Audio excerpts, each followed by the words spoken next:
Today I want to talk about being a savvy consumer of news events, to pull back and look for the bigger picture outside of a headline or storyline, to have a general awareness of worldwide trends, including what's going on spiritually, being aware that your compassion can be manipulated, and to make your assessments based out of reason. Consider there may be a larger agenda or bias to what you're seeing, to become increasingly familiar with the whole of God's Word, so you have a clearer lens through which to view what you're seeing and hearing. In your prayer time, ask God what He wants you to know, to pray, and to do.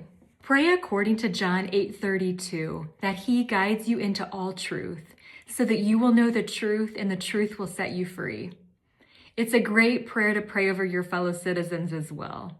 Now, tying this to a current event, currently the Trump administration is working to remove many of the 10 million plus illegal immigrants that came into our country during Biden administration's 4 years of catch and release open border policy.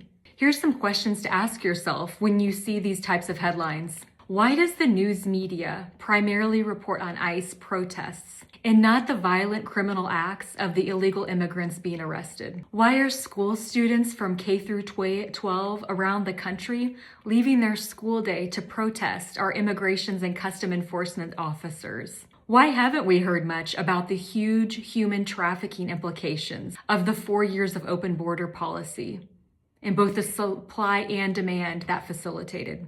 Approximately 350,000 unaccompanied children came over the border that the Biden administration lost track of. What kind of situation did those children come into in the United States? Something loving or something far different and more sinister? What about the women, young women and children that have been assaulted, attacked, or injured during car accidents at the hands of illegal immigrants? Where are their stories in the news? Where were those 10 million people live, work, go to school, and get health care? What does a balloon in population that size do to the cost of living of American citizens? How are our taxpayer dollars being used to support illegal immigrants over American citizens that need help, like those in foster care, our veterans, or others down on their luck? What is the end game of those who want millions of people in our country? 10 million is the population size of the Chicago metro. Why can't we have voter ID in our national elections? Are the two connected? Are illegal immigrants dependent on the welfare system more likely to vote for one party versus another? And it's worth knowing that our immigrations and customs enforcement officers descended upon Minneapolis in force in January because